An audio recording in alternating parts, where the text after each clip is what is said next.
ਇਹਦੇ ਬਾਅਦ ਮੁਸ਼ੱਕਤ ਦੀ ਸਜ਼ਾ ਅਦਾਲਤ ਦੇ ਵੱਲੋਂ ਸੁਣਾ ਦਿੱਤੀ ਗਈ ਨਵਜੋਤ ਸਿੰਘ ਸਿੱਧੂ ਨੂੰ। ਪਰ ਜੇਲ੍ਹ ਦੀ ਸਜ਼ਾ ਦੇ ਐਲਾਨ ਦੇ ਉੱਤੇ ਸਿੱਧੂ ਨੇ ਫਿਲਹਾਲ ਚੁੱਪੀ ਹੀ ਸਾਧੀ ਹੋਈ ਹੈ। ਹਾਂ, ਇੱਕ ਟਵੀਟ ਦੇ ਜ਼ਰੀਏ ਇਹਨਾਂ ਜ਼ਰੂਰ ਲਿਖਿਆ ਕਿ ਅਦਾਲਤ ਦਾ ਫੈਸਲਾ ਸਿਰ ਮੱਥੇ। ਪਰ ਜਦੋਂ ਪੱਤਰਕਾਰਾਂ ਨੇ ਪਟਿਆਲਾ ਦੇ ਵਿੱਚ ਸਿੱਧੂ ਨੂੰ ਸਜ਼ਾ ਬਾਰੇ ਸਵਾਲ ਕੀਤਾ ਤਾਂ ਸਿੱਧੂ ਨੇ ਸਿਰਫ ਕਿਹਾ ਨੋ ਕਮੈਂਟ, ਯਾਨੀ ਕਿ ਸਿੱਧੇ ਤੌਰ ਤੇ ਸਿੱਧੂ ਕੁਝ ਵੀ ਬੋਲਣ ਤੋਂ ਬਚਦੇ ਹੋਏ ਹੀ ਨਜ਼ਰ ਆਏ।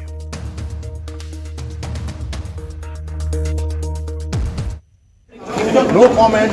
No comment.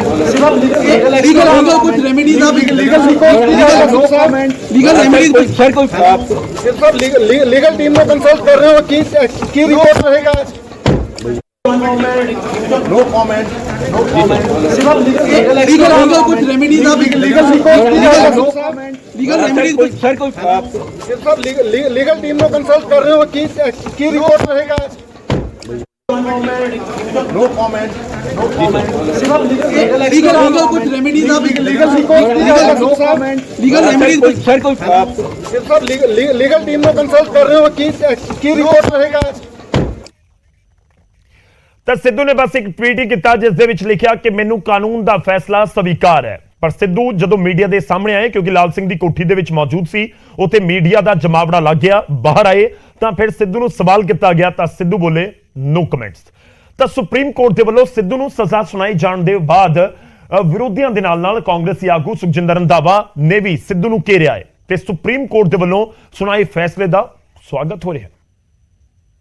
ਚਲੋ ਪ੍ਰਮਾਤਮਾ ਨੇ ਕਾਂਗਰਸ ਦੀ ਸੁਣ ਲਈ, ਕਿਉਂਕਿ ਹਾਈ ਕਮਾਂਡ ਦੇ ਵਿੱਚ ਜਾਨ ਹੈ ਨਹੀਂ ਪਾਰਟੀ ਚੋਂ ਕੱਢਣ ਦੀ। ਆ ਗਿਆ, ਮੈਂ ਤੇ ਸੁਪਰੀਮ ਕੋਰਟ ਦਾ ਧੰਨਵਾਦ ਕਰਦਾ ਕਿ ਸਾਡੇ ਕੋਲ ਬਿਪਤਾ ਲਾ ਦਿੱਤੀ ਹੈ। ਨਵਜੋਤ ਸਿੰਘ ਸਿੱਧੂ ਨੂੰ ਰੋਡ ਰੇਜ ਮਾਮਲੇ 'ਚ 1 ਸਾਲ देखो बड़े देर दे उस परिवार इंसाफ की गल कर रहा सी, आज सुप्रीम कोर्ट ने इंसाफ किया है। अगर आज नवजोत सिंह सिद्धू को सजा न मिलती तो परिवार के लोगों के और देश के मन में एक बात रहती कि जो आदमी टीवी चैनल पर आकर बड़े फकर से बोल रहा है कि मैंने ये गुनाह किया, अब उसको भी सजा ना अगर देश में मिले तो लोगों का देश के कानून से विश्वास उठ जाता। ठीक है, 1 साल की सजा बहुत कम है, लेकिन कम से कम आज एक बात स्टैब्लिश होगी कि सिद्धू एक कातिल है, Navjot Singh Sidhu is a murderer. ਮਾਣਯੋਗ ਸੁਪਰੀਮ ਕੋਰਟ ਨੇ ਸਿੱਧੂ ਸਾਹਿਬ ਨੂੰ ਲੈ ਕੇ ਇੱਕ ਫੈਸਲਾ ਸੁਣਾਇਆ। ਇੱਕ ਬੜਾ ਪੁਰਾਣਾ ਕੇਸ ਉਹਨਾਂ ਤੇ ਚੱਲ ਰਿਹਾ ਸੀ ਔਰ ਉਹਦੇ ਤੇ ਉਹਨਾਂ ਨੇ ਇੱਕ ਸੈਂਟੈਂਸ ਵੀ ਜਿਹੜਾ ਹੈ ਉਹਨਾਂ ਨੂੰ ਦਿੱਤੀ ਹੈ ਔਰ ਲਾ ਅਬਾਈਡਿੰਗ ਸਿਟੀਜ਼ਨ ਹੋਣ ਦੇ ਨਾਤੇ ਸਿੱਧੂ ਸਾਹਿਬ ਜ਼ਰੂਰ ਉਸ ਫੈਸਲੇ ਨੂੰ ਮੰਨਣਗੇ। ਤਾਂ ਨਵਜੋਤ ਸਿੰਘ ਸਿੱਧੂ ਦੇ ਸਾਥੀ ਵੀ ਇਸ ਸਮੇਂ ਯਾਨੀ ਕਿ ਕਾਂਗਰਸੀ ਵੀ ਸਿੱਧੂ ਦੇ ਉੱਤੇ ਨਿਸ਼ਾਨੇ ਸਾਧ ਰਹੇ ਨੇ। ਵਿਰੋਧੀ ਨੇਤਾ ਬਖਸ਼ਣਾ ਕਿੱਥੇ ਸੀ? ਨਵਜੋਤ ਸਿੰਘ ਸਿੱਧੂ ਨੂੰ ਅੰਮ੍ਰਿਤਸਰ ਈਸਟ ਤੋਂ ਹਰਾਉਣ ਵਾਲੇ ਆਮ ਆਦਮੀ ਪਾਰਟੀ ਦੀ ਵਿਧਾਇਕਾ ਜੀਵਨਜੋਤ ਕੌਰ ਨੇ ਕਿਹਾ ਕਿ ਸਿੱਧੂ ਕੋਰਟ ਦੇ ਫੈਸਲੇ ਦਾ ਸਨਮਾਨ ਕਰਨ ਤੇ ਨਾਲ ਹੀ ਕਿਹਾ ਕਿ ਪੀੜਤ ਪਰਿਵਾਰ ਨੂੰ ਇਨਸਾਫ ਮਿਲਿਆ।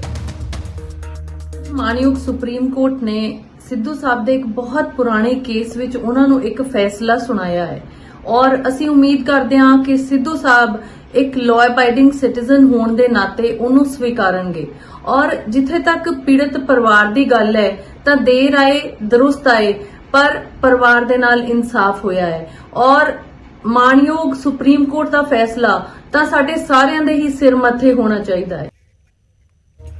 ਤਾਂ ਵਿਰੋਧੀਆਂ ਦੇ ਵੱਲੋਂ ਬਿਆਨ ਆ ਰਹੇ ਨੇ, ਖੈਰ ਅਦਾਲਤ ਦਾ ਫੈਸਲਾ ਹੈ ਤੇ ਹਰ ਕਿਸੇ ਨੂੰ ਸਿਰ ਮੱਥੇ ਪ੍ਰਵਾਨ ਕਰਨਾ ਹੀ ਹੁੰਦਾ ਤੇ ਨਵਜੋਤ ਸਿੰਘ ਸਿੱਧੂ ਨੂੰ ਵੀ ਕਰਨਾ ਹੋਏਗਾ।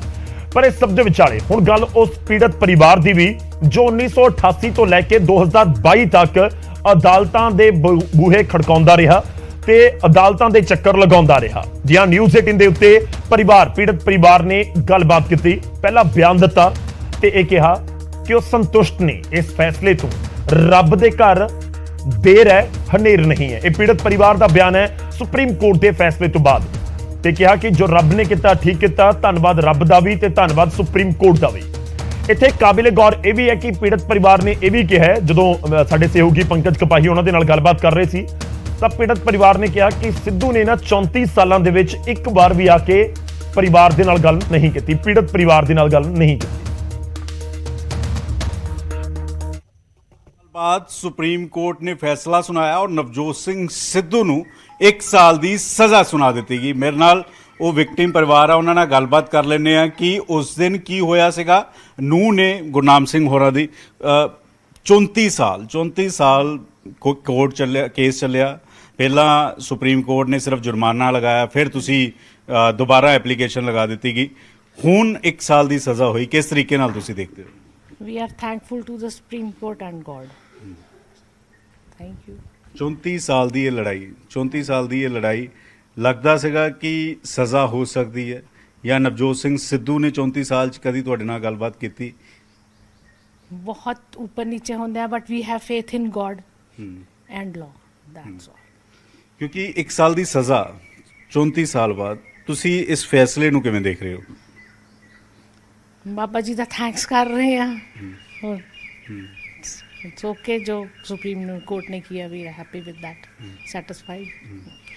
ਤੁਹਾਡੇ ਹਸਬੈਂਡ ਨੇ ਤੁਹਾਡੇ ਨਾਲ ਕਈ ਵਾਰ ਗੱਲਬਾਤ ਕੀਤੀ ਹੋਣੀ ਹੈ, ਕਿਉਂਕਿ ਇੱਥੋਂ ਦੀ ਥੋੜੀ ਕਿਲੋਮੀਟਰ ਦੀ ਦੂਰੀ ਦਾ ਰਸਤਾ ਹੈ ਸ਼ੇਰਾਂਵਾਲਾ ਚੌਂਕ, ਉੱਥੇ ਧੱਕਾ ਮੁੱਕੀ ਹੋਈ ਸੀਗੀ। ਨਵਜੋਤ ਸਿੰਘ ਸਿੱਧੂ ਹਮੇਸ਼ਾ ਆਪਣਾ ਪੱਖ ਰੱਖਦੇ ਰਹੇ ਹੈ ਕਿ ਉਸ ਵੇਲੇ ਕੁਝ ਹੋਇਆ, ਮਤਲਬ ਮੌਤ ਉਹਨਾਂ ਦੀ ਉਸ ਲੜਾਈ ਦੀ ਵਜ੍ਹਾ ਕਰਕੇ ਨਹੀਂ ਹੋਈ। ਉਸ ਵੇਲੇ ਦਾ ਵਾਕਿਆ ਕਈ ਵਾਰ ਅੱਖਾਂ ਦੇ ਸਾਹਮਣੇ ਆਉਂਦਾ ਹੋਣਾ, ਕੀ ਕੁਝ ਹੋਇਆ ਸੀ? ਉਹਨਾਂ ਨੇ ਆਪਣੇ ਮੂੰਹ ਨਾਲ ਖੁਦ ਕਬੂਲ ਕੀਤਾ। ਐਨਡੀਟੀ ਟੀਵੀ ਦਾ ਕਲਿੱਪ ਹੈ, ਤੁਸੀਂ ਉਹ ਦੇਖ ਲਓ, ਤੁਹਾਨੂੰ ਸਮਝ ਆ ਜਾਊਗਾ।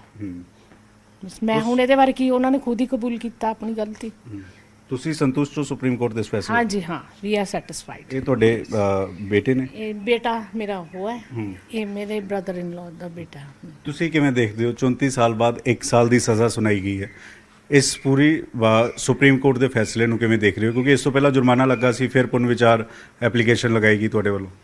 ਅਸੀਂ ਜੀ ਪਹਿਲਾਂ ਵੀ ਸ਼ੁਕਰ ਕੀਤਾ, ਅੱਜ ਵੀ ਸ਼ੁਕਰ ਕਰਦੇ ਹਾਂ, ਕੱਲ੍ਹ ਨੂੰ ਵੀ ਸ਼ੁਕਰ ਕਰਾਂਗੇ ਉਸ ਪਰਮਾਤਮਾ ਦਾ। ਪਰ ਬਾਕੀ ਚਲੋ ਦਾਦਾ ਜੀ ਵਾਪਸ ਤਾਂ ਨਹੀਂ ਆ ਸਕਦੇ, ਪਰ ਜੋ ਸੁਪਰੀਮ ਕੋਰਟ ਨੇ ਕੀਤਾ ਜੀ ਉਹਦੇ ਨਾਲ ਸ਼ੁਕਰ ਸੈਟੀਸਫਾਈ ਹਾਂ ਜੀ ਅਸੀਂ। ਹੁਣ ਸੁਪਰੀਮ ਕੋਰਟ ਤੋਂ ਉੱਪਰ ਤਾਂ ਕੋਈ ਨਿਆਂ ਹੈ ਨਹੀਂ, ਬਾਕੀ ਉਹ ਰੱਬ ਪਰਮਾਤਮਾ ਜਾਣਦੇ ਨੇ। ਜੋ ਨਵਜੋਤ ਸਿੰਘ ਸਿੱਧੂ ਨਾਲ ਕਦੀ ਗੱਲਬਾਤ ਹੋਈ ਸੀਗੀ? ਨਹੀਂ, ਉਹਨਾਂ ਨਾਲ ਕਦੀ ਸਾਡੀ ਗੱਲਬਾਤ ਹੋਣੀ ਹੈ ਜੀ, ਕੋਈ ਗੱਲਬਾਤ ਨਹੀਂ। ਨਵਜੋਤ ਸਿੰਘ ਸਿੱਧੂ ਬਾਰੇ ਤੁਹਾਡੀ ਰਾਏ ਕੀ? ਕਿਉਂਕਿ ਕੋਈ ਕ੍ਰਿਕਟਰ ਮੰਨਦਾ ਹੈ, ਕੋਈ ਪੋਲੀਟੀਸ਼ੀਅਨ ਮੰਨਦਾ ਹੈ, ਨਵਜੋਤ ਸਿੰਘ ਸਿੱਧੂ ਨੂੰ ਤੁਸੀਂ ਇੱਕ ਪਰਿਵਾਰ ਕਿਵੇਂ ਦੇਖਦੇ ਹੋ? ਅਸੀਂ ਤਾਂ ਜੀ ਉਵੇਂ ਦੇਖਦੇ ਹਾਂ ਜਿਵੇਂ ਤੋਂ ਦਾਦਾ ਜੀ ਨਾਲ ਸਾਡੇ ਨਾਲ ਹੋਇਆ ਹੀ। ਹੁਣ ਜੋ ਜਿਵੇਂ ਮਰਜ਼ੀ ਦੇਖੀ, ਸਾਡੇ ਵਾਸਤੇ ਤਾਂ ਸਾਡੇ ਵਾਸਤੇ ਬਹੁਤ ਘਾਟੇ ਦੀ ਗੱਲ ਸੀ ਨਾ ਦਾਦਾ ਜੀ ਉਸ ਟਾਈਮ 'ਚ ਜਾਣਾ ਜੀ। ਤਾਂ ਪਰਿਵਾਰ ਸੰਤੁਸ਼ਟ ਨਜ਼ਰ ਆ ਰਿਹਾ ਤੇ ਇਸ ਵਿਚਾਲੇ ਪਰਿਵਾਰ ਇਹ ਵੀ ਦੱਸ ਰਿਹਾ ਕਿ ਨਵਜੋਤ ਸਿੰਘ ਸਿੱਧੂ ਨਹੀਂ ਆਏ ਕਦੇ ਵੀ ਮੁਲਾਕਾਤ ਦੇ ਲਈ। ਉਧਰ ਨਵਜੋਤ ਸਿੰਘ ਸਿੱਧੂ ਤੇ ਸਵਾਲ ਚੁੱਕਣ ਵਾਲੀ ਚੋਣਾਂ ਦੇ ਦੌਰਾਨ ਉਹਨਾਂ ਦੀ ਸਿਸਟਰ ਸਾਹਮਣੇ ਆਈ ਸੀ, ਸੁਮਨ ਤੂਰ। ਉਹਨਾਂ ਨੇ ਕੋਰਟ ਦੇ ਸਜ਼ਾ ਵਾਲੇ ਫੈਸਲੇ ਦੇ ਉੱਤੇ ਕਿਹਾ ਹੈ ਕਿ ਪਰਿਵਾਰ ਦੇ ਲਈ ਇਹ ਮੁਸ਼ਕਲ ਘੜੀ ਹੈ। ਅੱਜ ਦਾ ਦਿਨ ਬਹੁਤ ਸੈਡ ਡੇ ਹੈ, ਬਹੁਤ ਦੁੱਖ ਵਾਲਾ ਦਿਨ ਹੈ ਮੇਰਾ ਤੇ ਮੇਰੇ ਪਰਿਵਾਰ ਲਈ। ਮੈਂ ਸਵੇਰ ਉੱਠੀ ਤਾਂ ਮੈਂ ਸੁਪਰੀਮ ਕੋਰਟ ਦਾ ਡਿਸੀਜਨ ਪੜ੍ਹਿਆ। ਮੇਰੇ ਬੱਚੇ, ਮੇਰੇ ਛੋਟੇ ਭਰਾ ਸ਼ਹਿਰੀ ਦੇ ਬਾਰੇ, ਜਿਵੇਂ ਕੋਈ ਪਹਾੜ ਡਿੱਗ ਗਿਆ ਹੁੰਦਾ ਕਿਸੇ ਤੇ। ਇਹ ਪਹਾੜ ਹੀ ਹੈ ਮੇਰੇ ਤੇ ਮੇਰੇ ਸਾਰੇ ਪਰਿਵਾਰ ਲਈ। ਮੈਨੂੰ ਰੱਬ ਤੇ ਪੂਰਾ ਭਰੋਸਾ ਹੈ, ਰੱਬ ਸਾਨੂੰ ਤਾਕਤ ਦੇਗਾ, ਸਾਨੂੰ ਸਭ ਨੂੰ ਮਿਲ ਕੇ ਅਸੀਂ ਇਹ ਜਿਹੜਾ ਪਹਾੜ ਸਾਡੇ ਤੇ ਡਿੱਗਿਆ ਉਹਨੂੰ ਬਰਦਾਸ਼ਤ ਕਰਨ ਦੀ ਤੇ ਅੱਗੇ ਕਿੱਦਾਂ ਮੂਵ ਹੋਣਾ ਹੈ। ਮੇਰੀ ਓਨਲੀ ਖੁਆਇਸ਼ ਹੈ ਵੀ ਮੈਂ ਉੱਥੇ ਹੁੰਦੀ, ਮੈਂ ਆਪਣੇ ਬੱਚੇ ਨੂੰ ਜੱਫੀ ਪਾ ਸਕਦੀ, ਉਹਦਾ ਮੱਥਾ ਚੁੰਮ ਸਕਦੀ ਤੇ ਉਹਨੂੰ ਕਹਿ ਸਕਦੀ, ਬੱਚਾ ਹਿੰਮਤ ਨਾ ਹਾਰ।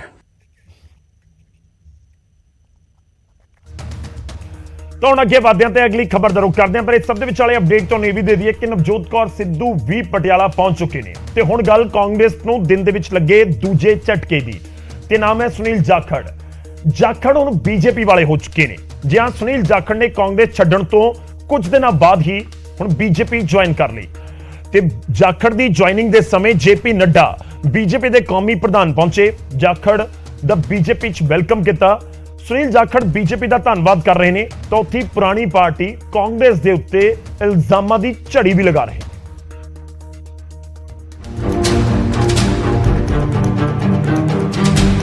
14 ਮਈ ਨੂੰ ਸੁਨੀਲ ਜਾਖੜ ਨੇ ਕਾਂਗਰਸ ਨੂੰ ਅਲਵਿਦਾ ਕਿਹਾ ਤੇ 5 ਦਿਨ ਦੇ ਬਾਅਦ ਦਿੱਲੀ ਦੇ ਵਿੱਚ ਬੀਜੇਪੀ ਦਾ ਪੱਲਾ ਫੜ ਲਿਆ।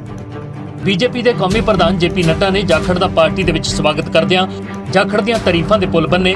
ਜਾਖੜ ਨੂੰ ਤਜਰਬੇਕਾਰ ਦੱਸਦਿਆਂ ਬੀਜੇਪੀ ਦੇ ਲਈ ਐਸਟ ਦੱਸਿਆ। अपनी खास छवि पार्टी से अलग हट करके आपने स्थापित की और किसानों के नेता, युवाओं के दिलों में जगह एक ईमानदार छवि के साथ आपने कई जिम्मेवारियों पर काम किया। ਜਾਖੜ ਨੇ ਕਾਂਗਰਸ ਦੇ ਨਾਲ ਆਪਣੇ ਪਰਿਵਾਰ ਦੇ 50 ਸਾਲ ਦੇ ਰਿਸ਼ਤੇ ਨੂੰ ਯਾਦ ਕਰਦਿਆਂ ਕਿਹਾ ਕਿ ਇੰਨਾ ਆਸਾਨ ਨਹੀਂ ਹੁੰਦਾ 50 ਸਾਲ ਦਾ ਰਿਸ਼ਤਾ ਤੋੜਨਾ, ਪਰ ਇੱਥੇ ਮਸਲਾ ਪੰਜਾਬ ਦੀ ਰਾਸ਼ਟਰੀਅਤ ਅਤੇ ਅਖੰਡਤਾ ਦਾ ਸੀ, ਨਿੱਜੀ ਸਵਾਰਥਤਾ ਨਹੀਂ। ਪਰ ਦੂਜੇ ਪਾਸੇ ਰੰਧਾਵਾ ਨੇ ਜਾਖੜ ਨੂੰ ਪਾਵਰ ਦਾ ਭੁੱਖਾ ਲੀਡਰ ਕਰਾਰ ਦਿੱਤਾ।